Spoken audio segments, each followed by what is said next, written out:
आदिवासी समाज को भूलना नहीं है।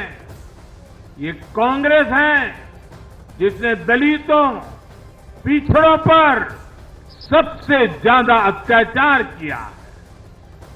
ये कांग्रेस है जिसने उन्हें इतने दशकों तक रोटी, पानी, मकान से वंचित रखा।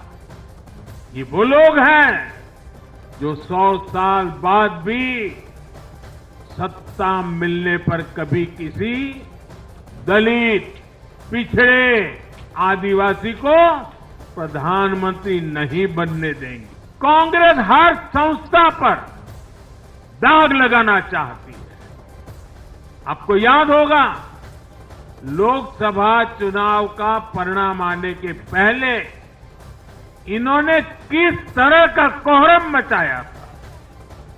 चुनाव के दौरान भी ये लोग, इनको सहयोगी दल, इनके अर्बन नक्सल साथी कितनी बार कोर्ट गए, सुप्रीम कोर्ट तक गए।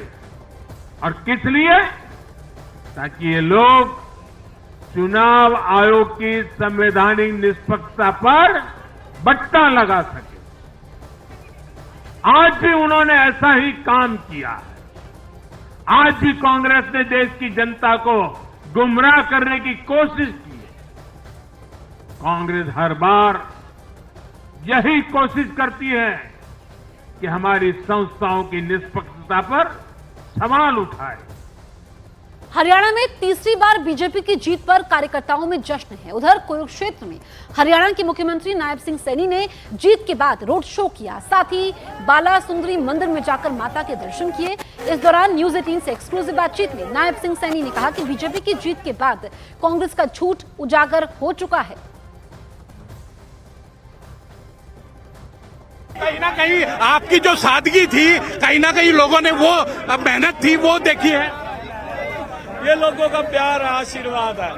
कांग्रेस के लिए क्या कहना चाहेंगे? कांग्रेस के लिए क्या?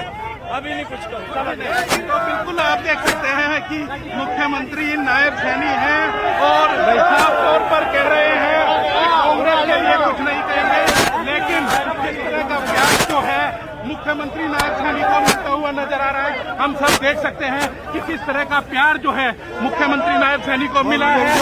और मुख्यमंत्री ने न्यूज 18 के साथ कहीं ना कहीं सुपर एक्सक्लूसिव बातचीत की है और कहा है कि ये लोगों का ही प्यार था जो आज उमड़ा है। सीएम साहब, एक बात आपने कही थी कि युवाओं को जो पहले नौकरी दूंगा, ज्वाइनिंग दूंगा, उसके बाद कहीं ना कहीं करने वाला हूँ मैं, बाद में जो करूंगा, शब्द बाद में लूंगा, पहला रिजल्ट निकालूंगा। तो बिल्कुल आप देख सकते हैं कि जो वादा किया था मुख्यमंत्री ने, वो कह रहे हैं कि पहले ज्वाइनिंग दूंगा और उसके बाद शपथ लेता हुआ नजर आऊंगा।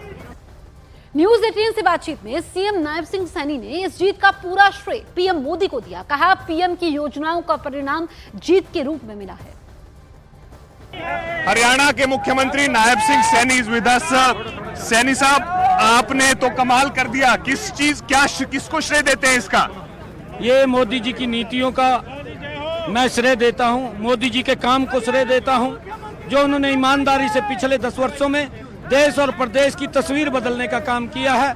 मैं मोदी जी को बहुत बहुत धन्यवाद देता हूं और हरियाणा के लोगों ने मोदी जी की नीतियों पर मोहर लगाई है। दिन मैंने कहा था आपकी परीक्षा है, रिजल्ट के दिन आज सुबह आपसे बात हुई थी कि हम बड़े मैंडेट के साथ आ रहे हैं। जो ये एक नैरेटिव चला था कि कोई ये कांग्रेस को लेकर, उसको लेकर रेसलर प्रोटेस्ट, कांग्रेस नैरेटिव चलाती थी, परंतु उसका झूठ बिका नहीं है। भारतीय जनता पार्टी की सरकार, मैंने कहा था कि बड़े मैंडेट के साथ आएगी और आई है। आप लोगों के लिए क्या यहाँ पर मुद्दे क्या रहेंगे? आप तो 6 महीने अभी मुख्यमंत्री रहे हैं, आगे क्या आपके प्लान हैं? आपको बताऊंगा। बिल्कुल। एक चीज ये बताइए कि जिस तरह से लोकसभा में आपकी 5 सीटें आई थी, तो ऐसा क्या मैजिक चल पड़ा इस बार असेंबली में? देखिए, लोकसभा मोदी जी की नीतियों का परिणाम है। मोदी जी ने जो काम किए हैं, हमारी डबल इंजन सरकार ने जो काम किए हैं, मनोहर लाल जी ने ऐतिहासिक काम किए हैं हरियाणा प्रदेश के अंदर, ये उन सब नीतियों का परिणाम है। हरियाणा के लोगों ने उसको, कांग्रेस के लोग तो ईवीएम को लेकर चले गए थे, इलेक्शन कमीशन को भी लिखा उन्होंने। वो उनके पास कुछ मुद्दा तो है नहीं, वो कभी इलेक्शन कमीशन पे जाएंगे। पहले युवाओं के मुद्दे को लेकर के चले गए थे, वो जिनका रिजल्ट निकाल रहे हैं। वो ऐसा काम करते हैं जो देश के विरोध में होता है। बहुत बहुत धन्यवाद। इस बीच मध्य प्रदेश के मुख्यमंत्री मोहन यादव ने हरियाणा में बीजेपी की तीसरी बार हुई जीत को सत्य की जीत करार दिया, तो छत्तीसगढ़ के सीएम ने इसे कार्यकर्ताओं को समर्पित जीत कहा। जो माननीय मोदी जी ने कहा है कि गीता की धरती पे सत्य की जीत हुई है, मैं बधाई देना चाहूंगा माननीय मोदी जी को, नड्डा जी को, माननीय एचएन साहब को, जिनके नेतृत्व में आज किसान, जवान, गरीब, युवा, महिला सब हरियाणा के लोगों ने दूध का दूध, पानी का पानी कर दिया। अब हरियाणा की जनता को बहुत बहुत बधाई, शुभकामनाएं। उन्होंने भारतीय जनता पार्टी पर विश्वास किया, हमारे देश के यशस्वी प्रधानमंत्री नरेंद्र मोदी जी पर विश्वास किया और पिछले 2 समय के शासनकाल में 10 वर्षों में जो हमारी भारतीय जनता पार्टी की सरकार वहाँ काम की थी, उस पर विश्वास किया और लगातार तीसरी बार जनादेश भारतीय जनता पार्टी को वहाँ की जनता ने दी है। लोगों ने कांग्रेस को कहाँ पे भी वोट नहीं किया, फिर एक बार यानी भारतीय जनता पार्टी के ऊपर, मोदी जी के ऊपर विश्वास करके हरियाणा में भारतीय जनता पार्टी की जीत बहुत बड़ी जीत थी।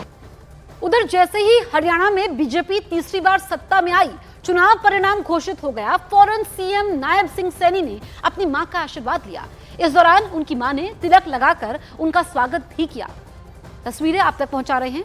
हरियाणा के सीएम नायब सिंह सैनी ने अपनी मां का आशीर्वाद लिया। चेहरे आप पढ़ सकते हैं, खुशी का माहौल है और मां ने भी तिलक लगाया, बेटे का सत्कार किया।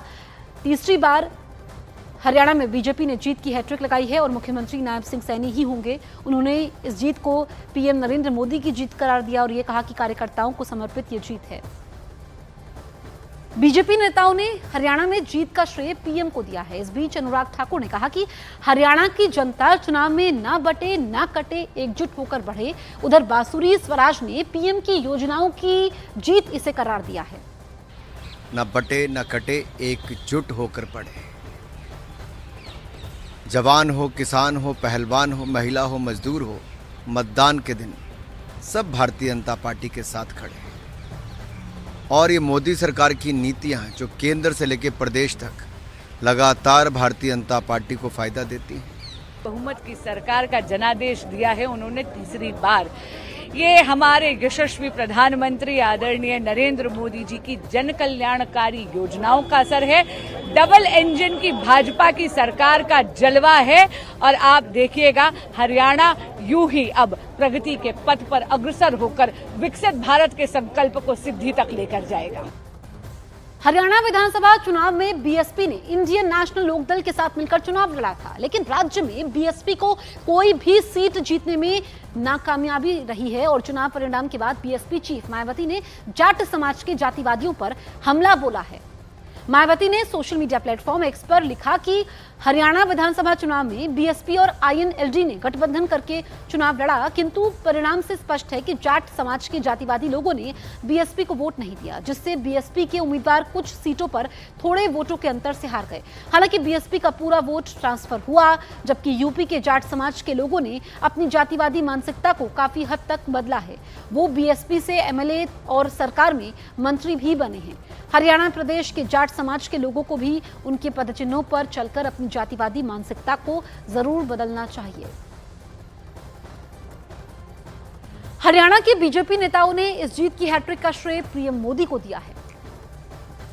एक जनता ने एक ऐसा संदेश दिया है कि मोदी जी के जो सरकार की नीतियां हैं, मोदी जी की जो उपलब्धियां हैं, जो हमारा काम करने का तरीका है, कार्यपद्धति का, वो जनता के ऊपर असर कर रहा था और जनता ने उसका प्रत्युत्तर में भारतीय जनता पार्टी की हरियाणा में तीसरी बार सरकार बनाई है।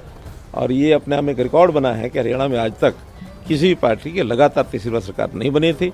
पहली बार भारतीय जनता पार्टी ने हरियाणा में लगातार तीसरी बार सरकार बनाई। हाँ, तो हमें तो पहले ही पता था, इट इज नो सरप्राइज।